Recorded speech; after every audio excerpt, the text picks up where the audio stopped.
MIT 대학의 학장으로 세워놨습니다. 앞으로 이것이 활발하게 우리 신학교도 될 줄 믿습니다. 나오실 때 박수로 안녕히 계시기를 바랍니다. 할렐루야.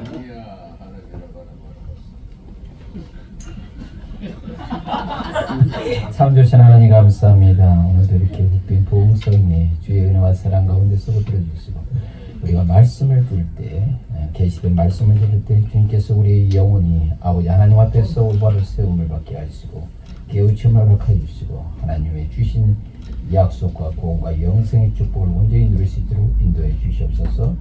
주님 계신 예수 그리스도의 이름으로 기도합니다. 아멘. 자, 오늘은 제가 이제 계시록을 하면서 그동안에 제가 한 계시록 말씀을 1년 넘게 전했어요. 하나님께서 많이 물론 이제 8년 전에 제가 이제 요한계시록 제가 한 400페이지 썼는데요.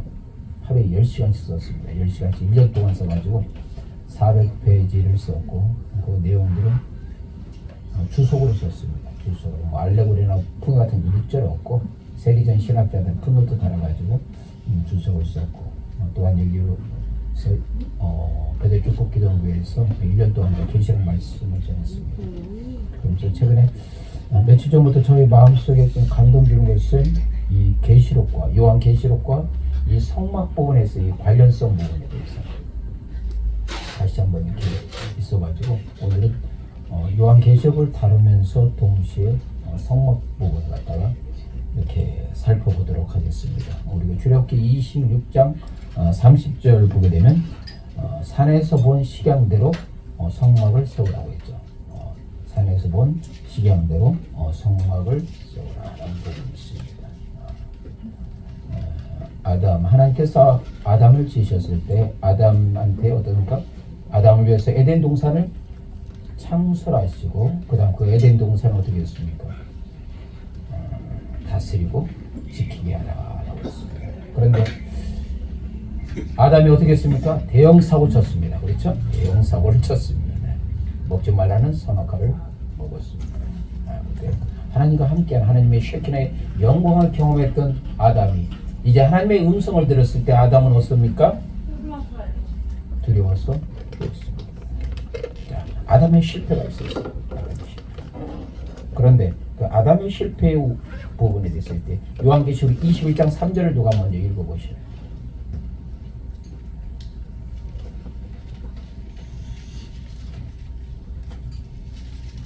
내가 들으니 보좌에서 큰 음성이 나서 가로되 보라 하나님의 장막이 사람들과 함께 있음에 하나님이 저희와 함께 거하시리니 저희는 하나님의 백성이 되고 하나님은 친히 저희와 함께 계셔서.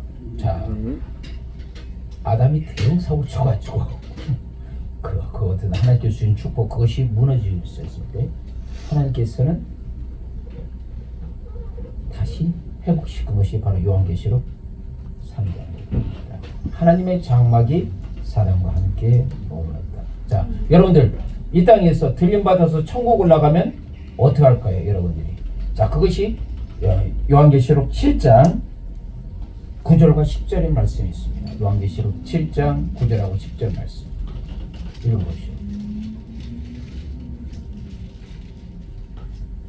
이후에 내가 보니 각 사람, 각 나라와 족속과 백성과 방언에서 아무라도 능히 들 수 없는 큰 무리가 흰 옷을 입고 손에 종려가지를 들고 보좌 앞과 어린 양 앞에 서서 큰 소리로 외쳐 가로되 구원하심이 보좌에 앉으신 우리 하나님과 어린 양에게 이도다 하니. 아멘. 자, 나라와 백성과 족속 방언 헤아릴 수 없는 능히 헤아릴 수 없는 큰 무리 이들이 누구입니까? 이들이? 대답을 확실하게 말을 못하시네. 여러분이 천국 갔을 때 바로 그 자리에 있는 여러분이 주인공입니다. 아멘. 그 주인공이에요. 헤아릴 수 없는 큰 무리들. 그것이 보좌 앞에서 있을 때 우리는 위대한 신앙의 고백을 합니다. 구원하시니 보좌에 앉으신 하나님과 어린 양께 있도다. 하나님의 그 영원한 그 장막 앞에서 우리가 그 찬양하는 우리가 주인공이 되는 겁니다. 자, 하나님께서 회복할 수 있었죠. 이 회복이 어떻게 가능합니까? 바로 요한계시록 1장 5절 부분에 그 말씀이 나옵니다. 1장 5절 말씀. 요한계시록 1장 5절 말씀 읽어보시오. 먼저 찾아보시오. 또 충천된 증인으로 죽은 자들 가운데서 먼저 나시고 땅에 있는 이들의 머리가 되신 예수 그리스도로 말미암아 우리가 평강이 너에게 있기를 원하노라. 자. 우리를 사랑하사 그의 피로 우리 죄 우리를 사랑하사 누구의 피로? 예수의 피로. 그 다음에 우리 죄에서 어떻게 합니까? 해방하셨습니다. 아멘. 그래서 성막 바로 그거 대한 우리 계시된 비밀이에요. 영적 비밀입니다. 그렇죠. 저 성막은 어떻습니까? 약 그 구약 시대 그 성막은 20규빗, 상당히 10m니까 높죠. 그렇죠. 그러니까 어떻습니까? 구원하는 거기에 구원의 문에 들어가는 길은 높다 좁다 넓어야 한다고. 그런데 말입니다. 여기에 또 하나 비밀이 있습니다. 이 들어가는 것은 아주 그냥 넓은데 일단 들어가 보면 그 길이 만만치 않습니까? 상당히 좁은 길로 주님께서 가는 것을 요구하십니다. 아멘. 좁은 길이에요. 그 가는 길은 주께서 넓게 열어주셨어요. 히브리서 9장 10절에 염소와 송아지 필요하지 않냐고. 염소와 송아지 필요하지 않으니까 오직 자기 피로써 예수의 피로써 영원한 속죄를 이루셨다. 아멘. 히브리서 10장 10절 이 뜻을 자 예수님께서 우리에게 뭔가 죽으심을 통해서 거룩함을 이르게 한 것이죠. 히브리서 10장 19절 그걸 통해서 우리에게 뭡니까? 하나님께 나가는 새롭고 상기를 주님께서 열어주셨어요. 아멘. 새롭고 상기를 주님께서 열어주셨습니다. 주님께서 구원의 문을 활짝 열어주셨어요. 아멘. 자, 성막 부분에 대해서 하게 되면 네 가지 실이 있죠. 정색, 홍색, 자색, 가늘게 한 배실이 있죠. 우리가 청색 부분은 뭘 나타냅니까? 정색이 바로 예수님의 신성, 바로 하나님 되신 부분을 이야기하고 있죠. 그렇죠? 그 부분에 대해서 있습니다. 그랬을 때 이 부분에서 우리가 청색의 메시지, 의미는 뭡니까? 하나님의 신성을 연다. 우리가 요한복음에 되면 항상 강조되는 것이 뭡니까? 예수님은 누굽니까? 하나님의 아들이시다. 아멘? 예수님은 하나님의 아들이신 것을 강조하고 있어요. 바로 물이 포도주로 변하는 그 사건을 통해서 바로 예수님께서 하나님 아들이신 것을 강조하고 있습니다. 그것을 통해서 제자들이 뭐하더라? 믿더라. 여기 믿음이 중요합니다. 우리가 적어도 구원의 부분에서 가장 핵심은 뭡니까? 믿음이에요. 믿음. 우리가 요한계시록 21장 8절 말씀 누가 읽어보셔요? 요한계시록 21장 8절 말씀. 그러나 두려워하는 자들과 믿지 아니하는 자들과 흉악한 자들과 살인자들과 행음자들과 술객들과 우상 숭배자들과 모든 거짓말하는 자들은 불과 유황으로 타는 못에 참여하리니 이것이 둘째 사망이라. 자, 이들은 천국에 갈 수 있습니까? 없습니까? 없어요. 자, 그런데 보면 두려워하는 자들, 믿지 않는 흉악, 살인, 행음자, 술객들, 우상 숭배자들, 모든 거짓말하는 자들 천국에 갈 수 없다고 했어요. 야, 이 다른 것들은 좀 버티겠는데 8번째는 아주 우리한테 심각한 도전을 줍니다. 뭐 하는 자? 거짓말하는 자. 이 거짓말 안 하는 인생 어디 있어? 그래서 우리 부분에서 요한계시록 21장 8절 부분을 여러분들이 해석할 때 거기에 가장 해석의 베이스에 근거되는 것은 뭡니까? 믿음과 상관성을 갖고 해석을 해야 돼요. 이 요한계시록 21장 8절을 해석하는 사람들이 대부분이 어디로 빠지냐? 삼초포로 빠져버려요. 왜? 믿음 부분에 대해서 베이스에 대해서 해석하지 않기 때문에 엉뚱한 해석을 하고 있어요. 믿음 부분에서 두려워하는 것도 뭡니까? 그때 어떤 악한 세력들 1세기의 성도들에게 있어서 가장 두려운 건 뭐예요? 바로 황제 숭배죠. 그렇죠? 우상 숭배죠. 그랬을 때 그들이 그것을 두려웠을 때 보니까 바로 배교의 자리에 갈 수밖에 없는 거예요. 두려움이에요. 두려움. 그것을 돌파할 수 있는 강력한 뭐예요? 믿음이란 얘기예요. 왜 거짓말합니까?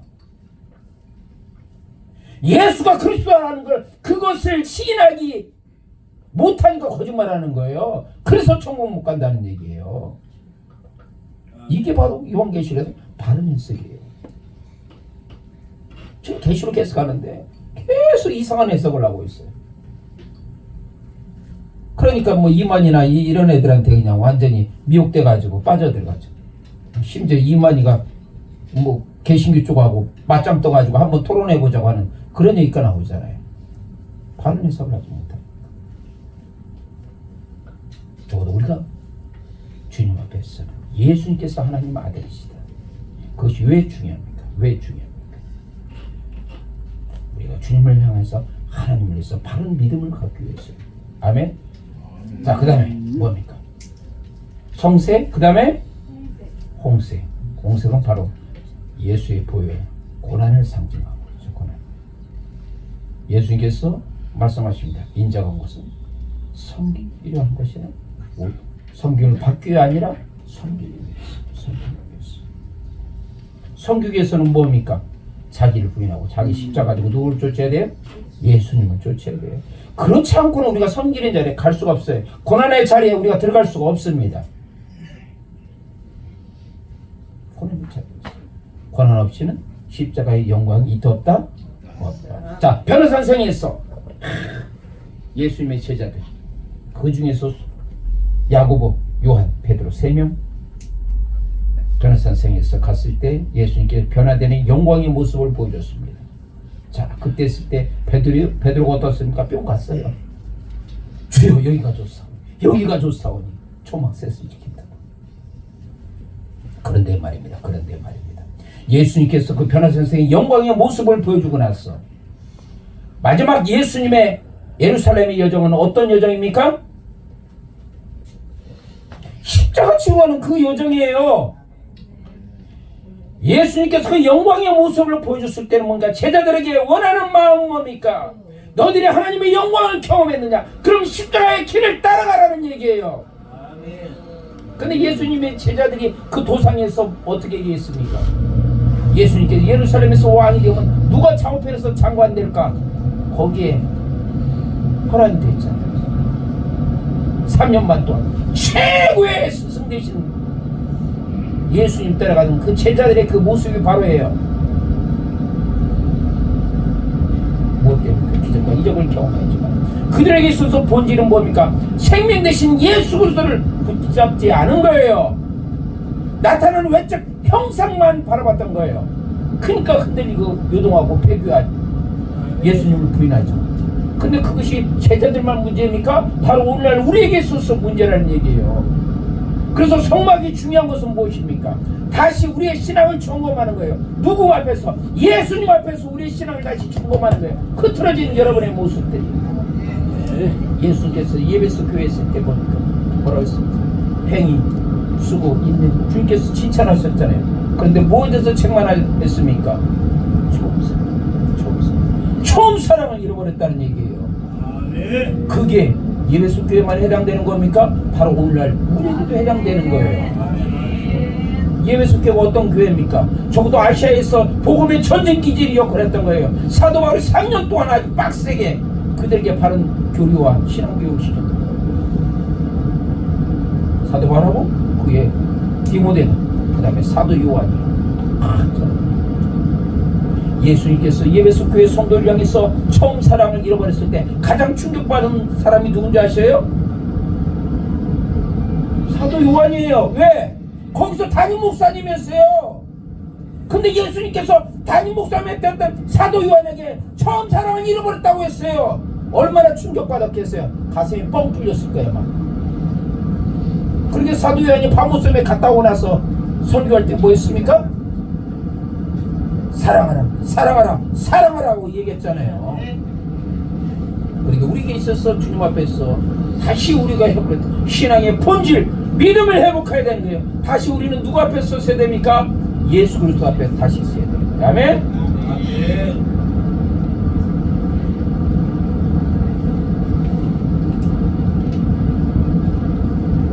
그 다음에 뭡니까? 다섯 시리즈. 그건 뭡니까? 예수 그리스도가 왕이시란 얘기예요.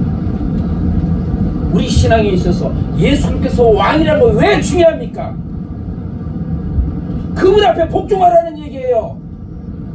로마서 1장 2절에 사도 바울이 이렇게 위대한 신앙의 고백을 했습니다. 나 예수 그리스도의 종 바울은 그분 앞에 뭡니까? 종이라는 얘기예요.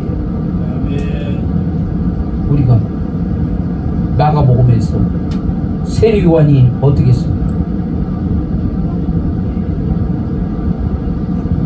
예수님께서 등장하자 나는 그의 신발끈도 맬 자격이 없다고 했어요. 신발끈 누가 맵니까? 종이 매는 거잖아요. 종보다 더 낮은 자리예요. 그때 세례요한은 어떤 선택했어요?